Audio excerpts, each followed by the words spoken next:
तहसील निकलने के बाद हम लोग जिस रास्ते से आ रहे थे, आपने देखा होगा कि कई सारी बसें और 4 व्हीलर जा रहे थे इस रास्ते पर, हम लोग इकट्ठा हो गए। लेकिन हम लोगों का रास्ता बदल गया। हम लोग दाहिने की तरफ मुड़ गए मेन रोड से और किधर चले गए, सोहिया की तरफ। वो जो जा रहा था रास्ता, वो जा रहा था प्रयागराज के लिए। मैक्सिमम लोग जो अभी जाने वाले हैं प्रयागराज काशी जाने वाले रास्ते पर थे। हम लोग एक दूसरे रास्ते पर आ गए जो भौगोलिक दृष्टि से हम लोग के लिए ज़्यादा महत्वपूर्ण है, क्योंकि आज वेटलैंड डे है, वर्ल्ड वेटलैंड डे है।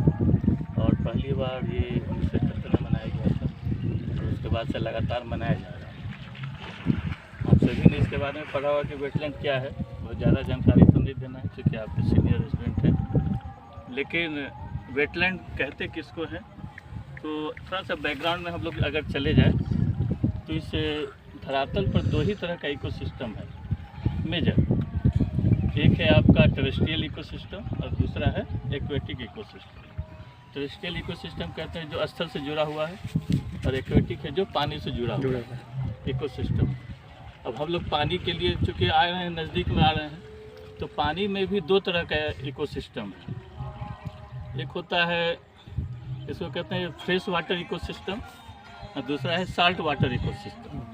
तो फ्रेश वाटर इकोसिस्टम और साल्ट वाटर इकोसिस्टम में क्या डिफरेंस है, कोई बता सकते हैं? पीने योग्य होता है सर, साल्टी मतलब जो ऐसा होता है, एक पीने के काम। फ्रेश वाटर में इनलेट आउटलेट दोनों होता है। फ्रेश वाटर बता, फ्रेश वाटर में साल्ट का जो साल्ट का जो परसेंटेज होता है या प्रेजेंस होता है वो लेस देन 5 पार्ट पर 1000 पीपीटी बोलते हैं। 5 पार्ट 1000 से लेस कम होता है, लेकिन साल्टी वाटर में क्या होता है अबव 35 पार्ट पर 1000 होता है। परसेंटेज में नहीं होता है, पार्ट पर 1000 में होता है। तो ये तो डिफरेंस हो गया। लेकिन अगर किसी वाटर बॉडी का साल्ट कंसंट्रेशन 5 to 35 के बीच में आ जाए तो उसको क्या कहेंगे? ऐसा भी तो रीजन हो सकता है। तो उसको लोग ब्रैकिश वाटर में लेते हैं, जहाँ दोनों का कम्बिनेशन होता है। ठीक है।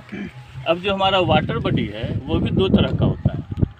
एक होता है जो स्टैटिक होता है और दूसरा जो रनिंग कंडीशन में होता है, जिसको टेक्निकल टर्म में हम लोग लेंटिस और लोटे कहते हैं। Lentils and Lotay. लेंटिस होता है जो स्टैटिक वाटर बॉडी है, जहाँ पानी स्थिर होता है, जैसे पॉन्ड हो गया, तालाब वालाब जो गांव शहर में देखते हैं उसको कहते हैं। और लोटे होता है जो रनिंग वाटर होता है, वो जो इकोसिस्टम है उसको हम लोग लोटे में लेते हैं। अब टेरेस्ट्रियल वाटर इकोसिस्टम और वाटर एक्वेटिक वाटर सिस्टम के बीच का एक जो ट्रांजिशन जोन होता है वो कौन एरिया बनाता है? कोई ट्रांजिशन जोन होगा जहाँ पानी भी और जमीन भी, स्थलीय भाग भी, सूखा भाग भी है। लेकिन अभी जब हम लोग आ रहे हैं इधर से सोहिया की तरफ से जब आ रहे हैं तो आप देख रहे हैं कि जैसे जैसे हम लोग इस पानी के नज़दीक आते गए थोड़ा सा दलदली भी मिट्टी मिला हम लोग को, यानी कि वो बीच का क्षेत्र है जहाँ हम लोग जोग्राफिकली आना चाह रहे थे। उस जगह पर हम लोग पहुँच गए हैं जहाँ पर हम लोग का गोल था, टारगेट था, मिशन था पहुँचने का। तो हम लोग उस जगह पर आज खड़े हैं जिसको सोहिया भांगड़ के नाम से जाना जाता है। और ये जोग्राफिकली कहें तो ये एक ऑक्सबो लेक है।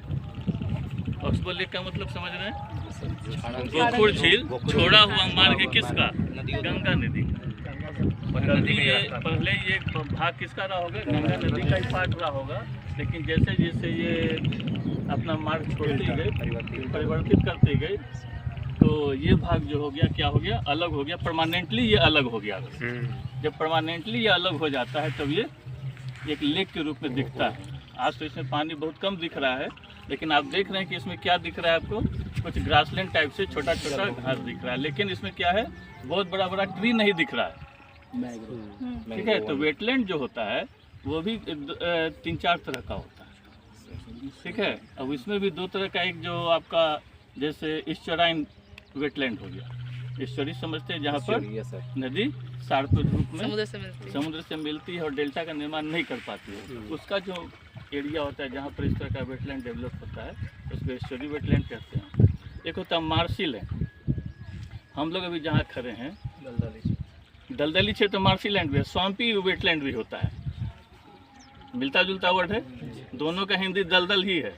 लेकिन मार्शी लैंड जो है वहाँ पर क्या मिलता है आपको, ग्रास लैंड मिलता है ज़्यादा। यहाँ तक छोटा छोटा घास टाइप का ही पौधा मिलता है, प्लांट मिलता है, अभी जो कहते हैं वो ज़्यादा मिलता है, हाइड्रोफाइट ज़्यादा मिलता है।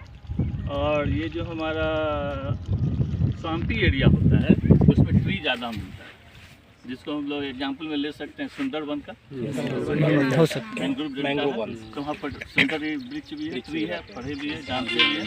अगर गए होते तो अच्छा लगता और भी अच्छा। हाँ, सुंदरवन बहुत बड़ा डेल्टा है, आप पढ़े भी हैं, हम लोग गए भी हैं, हम उसके विटनेस भी हैं। बहुत अच्छा लगता है जब आप मानचित्र में देखते हैं तो वहाँ पर एक लाइन ऐसा दिखता है कि ये नदी का धारा दिख रहा है। लेकिन जब वहाँ पर जाइएगा तो गंगा नदी से ज़्यादा चौड़ा चौड़ा वो पार्ट दिखता है।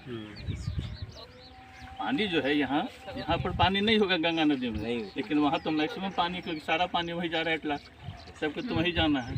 तो पानी का धारा भी बहुत है, डिस्ट्रीब्यूटरी भी दिखता है क्लियरली, और साथ में दलदली एरिया भी दिखता है।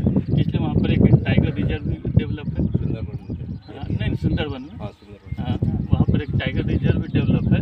तो इसका मेन ये तो हमको पता चल गया कि वेटलैंड तो बहुत सारा इस तरह का चीज़ दिखता है, लेकिन एक्चुअली वेटलैंड कहते किसको है, टेक्निकली ये कौन सा वेटलैंड है? आप पढ़ के आए होंगे जरूर, कुछ ना कुछ तो जरूर पढ़े होंगे। लेकिन टेक्निकली ये वेटलैंड होता है जिसकी गहराई, ये जान लीजिए, मैक्सिमम 6 मीटर या 19 से 20 फीट हुआ ये लगभग। तो हम लोग के यहाँ तो साथ में कम से कम हम लोग का 3 गुना 4 गुना गहरा हो जाएगा। अगर एवरेज हम लोग ले लें 5 फीट 6 फीट का हाइट, तो उसके अनुसार तो 3 गुना 4 गुना हो गया, तो आराम से हम लोग इसमें चले जाएंगे, डूब जाएंगे।